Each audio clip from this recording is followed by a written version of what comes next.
Okay. So this session is the community service in a virtual world. We're going to talk about a couple of things that some of us have put together, and then some things that happen that we've done in our counties that have been successful that you do virtually and things like that. But it's super informal, laid back. Please interact. Please ask questions.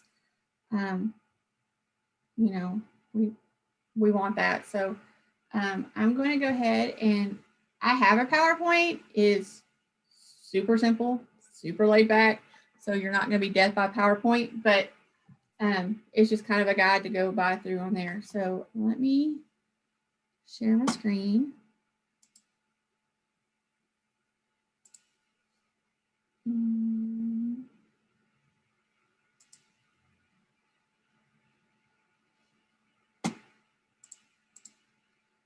Can y'all see my screen? Yes, no? Yes. Okay. All right. All right. I think I shared the wrong screen. Hold on.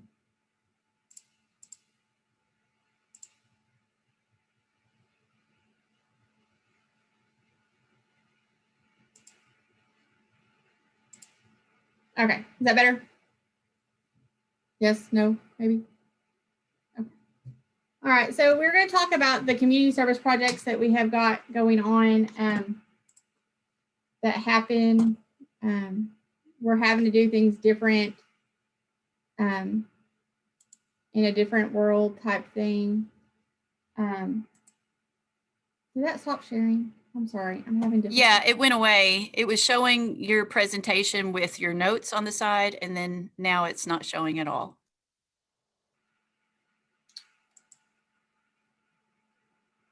You might just get my notes too. So is it showing?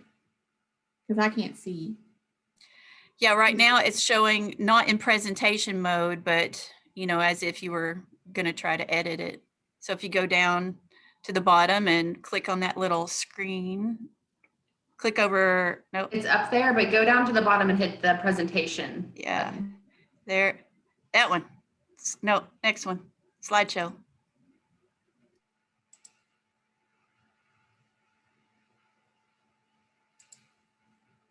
Now? Yay, nay? In my view, it still looks the same. It doesn't, it's not presentation view.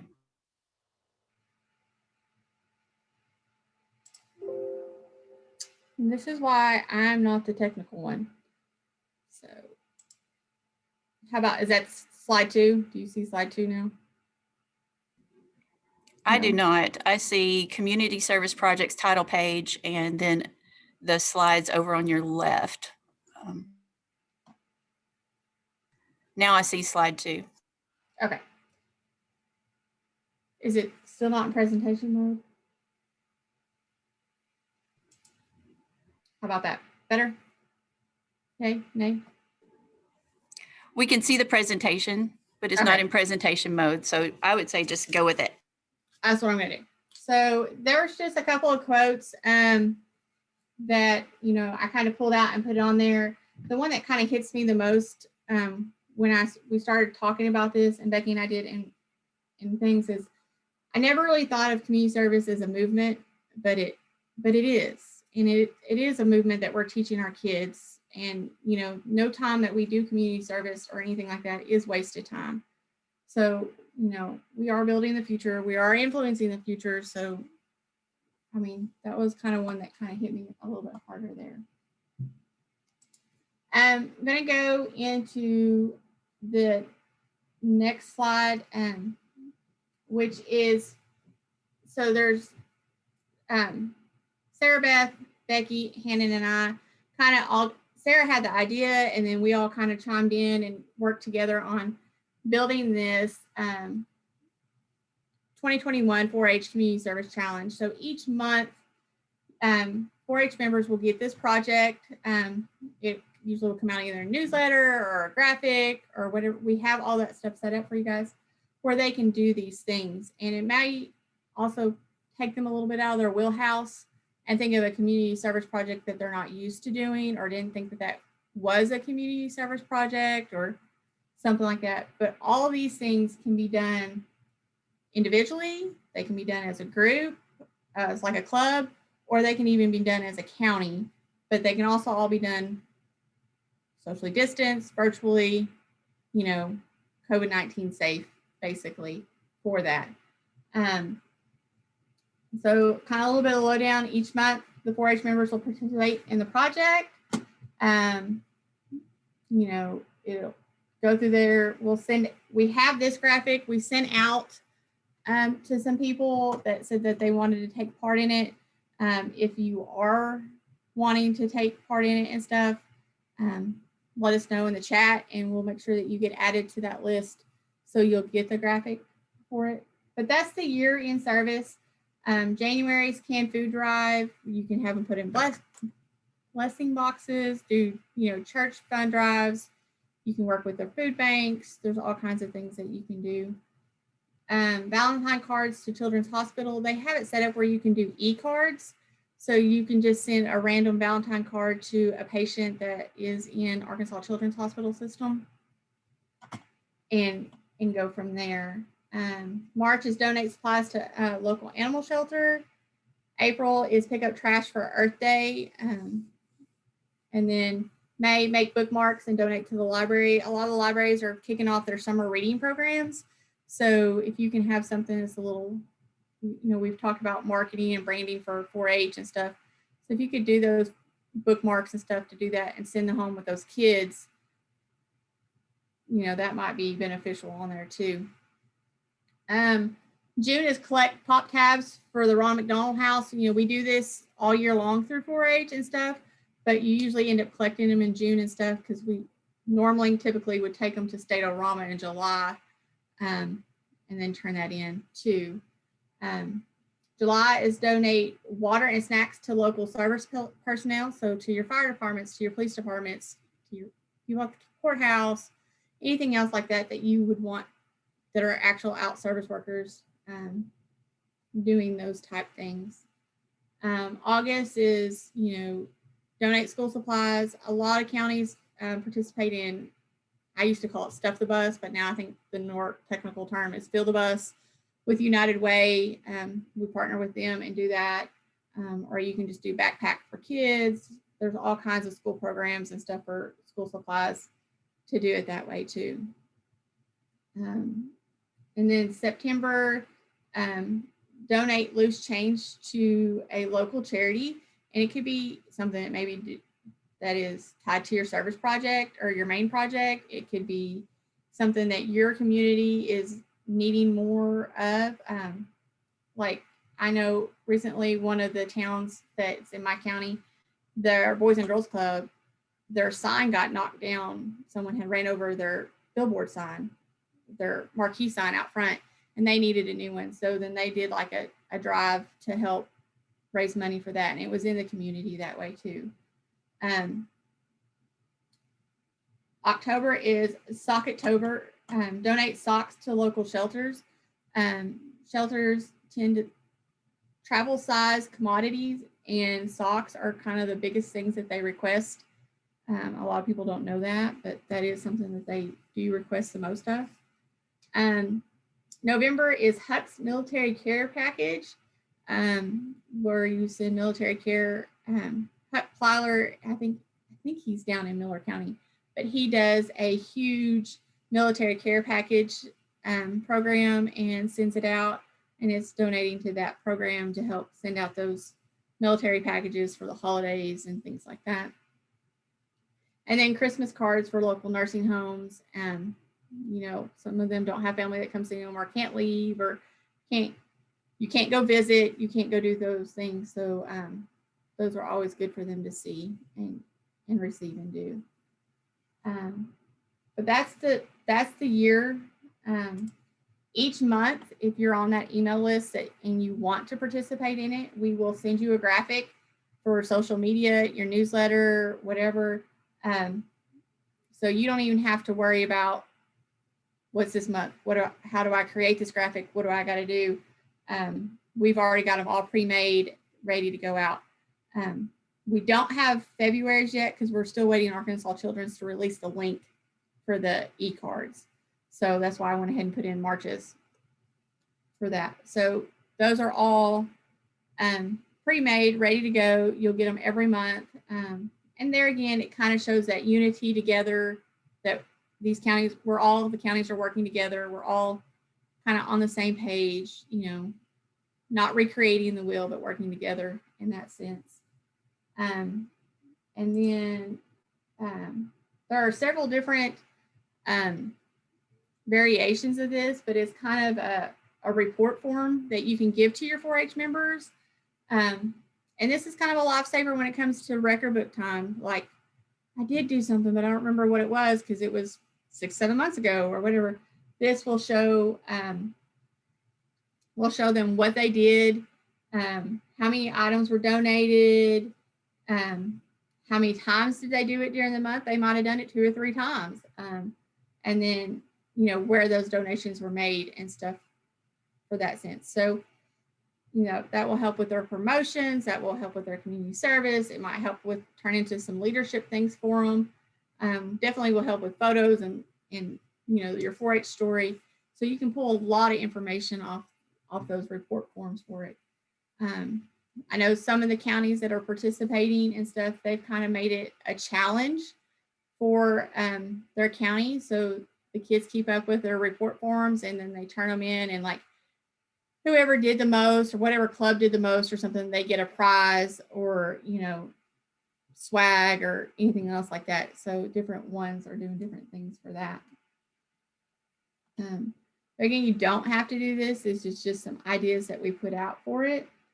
And then the last slide that I have before I turn it over to Becky is other state charities to consider.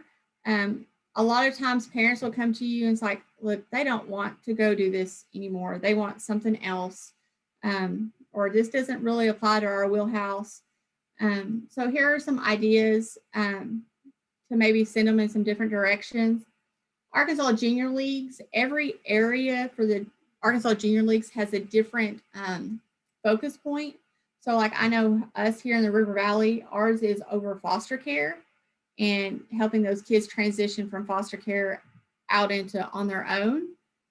So they're like, they need suitcases or they need clothes or things like that. You know, that's one way that our kids can help. Beyond Boundaries, Heifer International, which I know we're all pretty familiar with, local food pantries, animal shelters, art centers. Our art center here in town, they are constantly wanting volunteers to come in and like help them hang stuff up or, you know, clean or, you know, just there's one night that we had a whole group come in and they helped start, like they did like a night at the art center and they handed out hors d'oeuvres and were, you know, the serving staff. So count with them. Local literacy councils, your libraries, whatever, they're always needing readers. They're always needing people to come read to them or go to schools and read and do things like that. There again, that 4-H member can tie that to their project. If they find a book that's about goats, they can read about goats. If it's about leadership, they can do it about leadership. If it's about building a robot, they can find a book to read to those younger kids about what their project areas are, and that will help them in more than one way. Health service, hospitals, nursing homes, assisted living, homeless shelters, they're always needing help. They're always looking for ideas.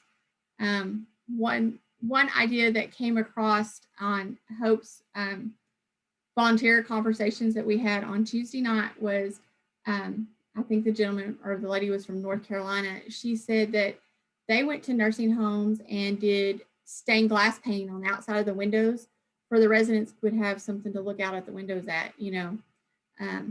She talked about one where she had made it kind of like Snow White's mirror so they could still see the people coming through, but then it was, you know, stained glass all the way through and stuff. So we have lots of artistic kids, you know, that might be something to think about and do in that area also. And then your county historical societies. they usually are always looking for volunteers and things like that too. So that's what I have. I didn't really pay attention to the chat. I'm sorry. I'm going to say that's on Becky. So Brandy, the chat's being monitored, just to get you up to date on what's happening on the chat. Let's see here. Several have asked to be added to the list, and Sarah Beth replied to them about adding them to the list. Let's see, Brad said that they're going to be highlighting one of the 4-H members each month on their Facebook page that's participating. Union County's participating and says thank you. Jessica said she has her group report via a Google form, and she's going to do some sort of drawing, but not sure what yet. So it sounds like everybody's excited about this and wanting to be part of it. Well, good. I'm glad. So again, like I can't take the credit for it. I mean, I might have gave some volunteer ideas, but Sarah Beth is kind of the creator. She put out all the stuff, and we just gave her a lot of feedback and stuff on that too. So, but anyway, all right. Next, I'm gonna let Becky kind of talk about her program that she does and how it goes on, and we'll go from there. So, Becky, it's all yours. All right. Will you move it on to the next slide on the, there we go. Yeah. All right. Well, hey, everyone. My name is Becky. I'm in Polk County. First, I'll apologize. They're doing some construction outside my office. Apparently, they started today. So, and then secondly, I'm just under a week out from LASIK eye surgery. So I'm trying really hard not to put my sunglasses on right now because the computer screen is very bright to me. But we'll get going. So a program that has been done here in Polk County for at least 6 years that we know of. It's called Santa's for Seniors. And in our community demographics are made up of a lot of older people of the retirement age or beyond. So we really needed to find something that we could do to give back to them. So this program was started actually when I was in high school here. So long before I was an agent here, it was started, and we've just kept going ever since. This year, obviously, we had to make some changes and adjustments, but we still made it work. So basically, this program is it's open to low-income seniors, ages 65 and older, who have no family support. And our exception to that is we do accept military veterans that are younger than 65. We have a lot of veterans here who aren't quite 65 yet, but they still need some help. So you can see on the screen, that's just an example of the flyer that we send out. We have that go out in the newspapers. We have it on the radio. Obviously, we have it posted all over Facebook, and we have flyers placed around town as well. So Brandy, if you'll go down to that next slide. All right, so how this happens, you can see the timeline. We put out the applications October, and we leave those open through the end of November, and we are pretty flooded with applications typically. This year we were down quite a bit, but regardless, they submit their applications, and we kind of vet through them to make sure, they really do need us, and they're not just trying to get a free handout, but that they really need help. So applications are due in November. And then we have all of the Santas on a Christmas tree in our office, and it just has their gender, age, and what they want. So on that application, they submit a wish list of things that they would like. And most of the time it's things like socks and clothes, and it's typically not extremely expensive things or technology type things. It's very realistic items that they need. So the Santas are on the tree as soon as the applications are submitted. And last year, they were all taken off the tree within the first 2 weeks. So people just from in the community come in and take them off the tree. We sign them out. We make sure to get a phone number, so in case they don't come back, we can call them. But on that Santa that they take with them that has the wish list, it also has a due date so that we make sure we get them back in time. And then in the meantime, we have a lot of businesses that make donations, and we put together food baskets. One of our clubs packs all the food bags for them. So we try and give them some staple food items that they can make at home, even if they, don't have the best of appliances. But so the gifts are brought back in, the food bags are packed, and then Thursday and Friday before winter break, our 4-H kids go and pass those gifts out to the seniors. So anyone can nominate these seniors, they can nominate themselves, and then our 4-Hers, along with an adult, they go and deliver them. And I think that's the most rewarding part. So obviously this year looked a little bit different, but typically that's the best part. The kids love going to deliver these gifts because a lot of times the seniors don't even know that they were nominated. So it's a really cool thing to be able to take a gift to someone who really needs it around the holidays. I know this year we left the gifts and knocked, and we didn't take pictures, and we didn't hand them directly to them, just to stay cautious because this is an older group of people and we don't need to be spreading germs with them. So I know this year one of the families called me after they delivered, and the little boy was just in tears. He said, "These people asked for a heater." He was like, "I wouldn't know what it was like not to have heat," because he's never experienced that. And so that really made an impact on him. So one thing I wanted to touch on is, if you're doing something for your community, a lot of times businesses and local organizations are willing to help. So we don't ask for any money from the community for this. It's just completely ran in-house. But we had over $3,700 just sent in to us, given to us through checks. People mailed checks to us just to make a donation to it. So our local bank this year, we have a hometown bank, and they typically take all of their employees to Branson for Christmas. And this year, instead of doing that, the president gave each employee $300 to donate to an organization. And we have a club leader that works at the bank. And so we ended up with a $3,500 donation from the bank alone for this. So we thought that was pretty awesome. So with that money, we ended up obviously making the food baskets first, but then we noticed this year we were down a lot of applicants, and we did not have near as many applications from the nursing homes. And obviously we understand why. So I called the nursing homes and I asked them what they needed. And, I explained it to them. And one of our nursing homes, it's called Peachtree. She said, "Becky, we really need toothbrush and toothpaste." She said, "We need the necessities." And so we were able to, with that money from the bank, we made, you can kind of see in the picture down there, we made a gift bag for every resident. They all got a toothbrush, toothpaste, shampoo, body wash. They got a pair of sweatpants. They got a sweatshirt. And then they also got, Shay, it made me think of you, but one of the big Bubba cups that's like 48 ounces. She said, "We need a water cup that they can hold." She said, "We're encouraging them to drink as much water as possible, but unless someone brings them a cup, they don't have their own cup to use." And so they each got a bag with all of those items. And then our other nursing home, they were pretty well taken care of, but they needed shampoo and conditioner. So we picked those items up and donated to them.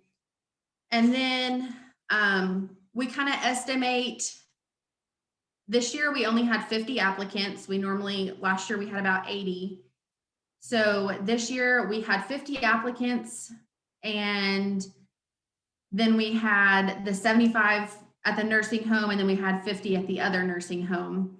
So we helped a lot of older people in our community this year, even though we didn't have as many applications, because we actually had more in donations that we could use to help support them. So so there was $3,700 just in monetary donations alone.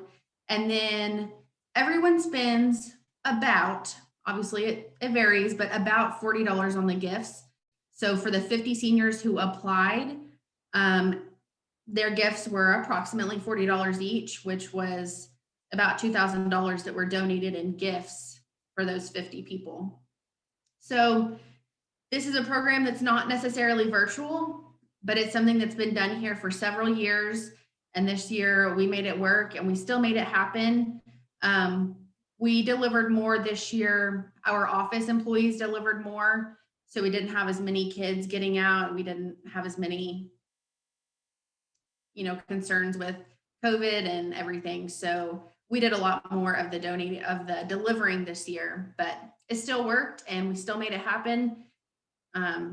So does anyone have any questions about this program? All right, Brandy, do you want to go down to the next slide?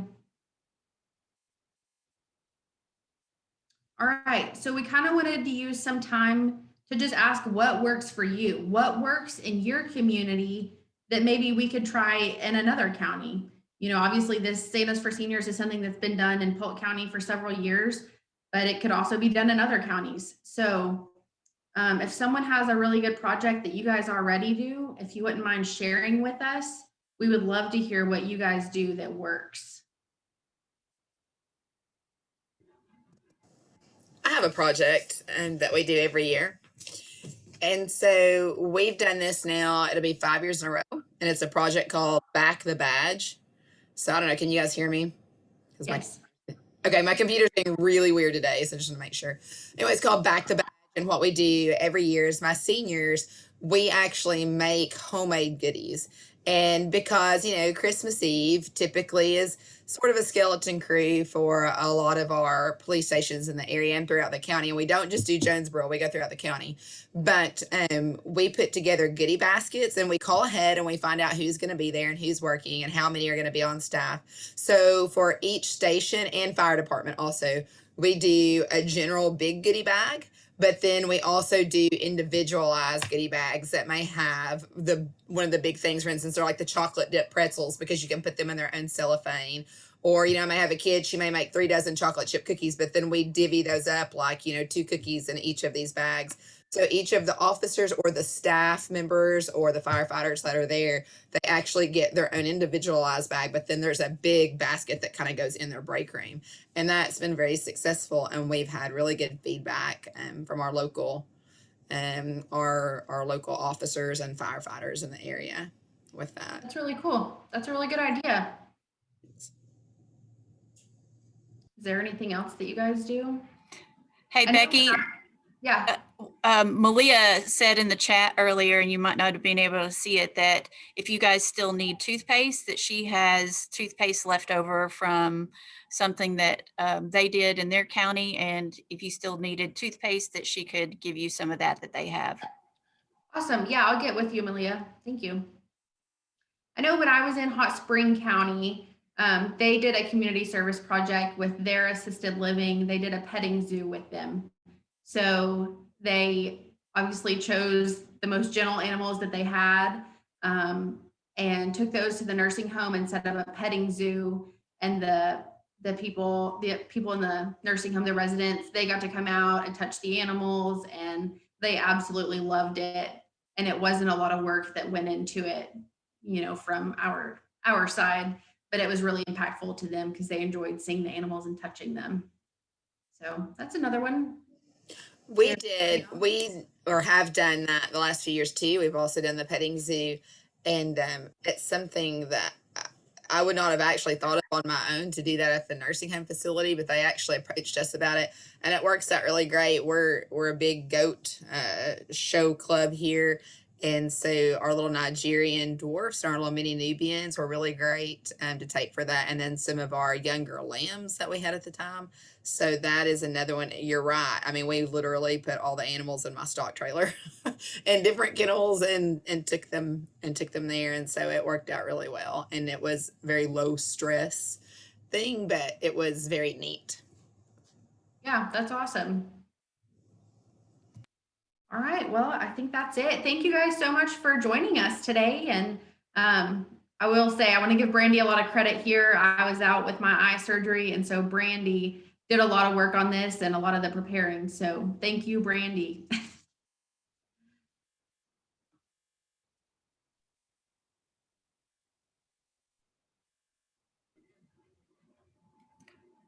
All right. Was there anybody else that wanted to share before we sign off? I'm in charge of stopping the recording. Over on the comments, it looks like Sarah Beth's got everybody that asked to be added to the list. Cynthia Rory says they do a breakfast with Santa and all the proceeds are used to purchase bicycles for local children. Anybody else that didn't ask to be added to the list that wants to be, or anything else that anybody wanted to share?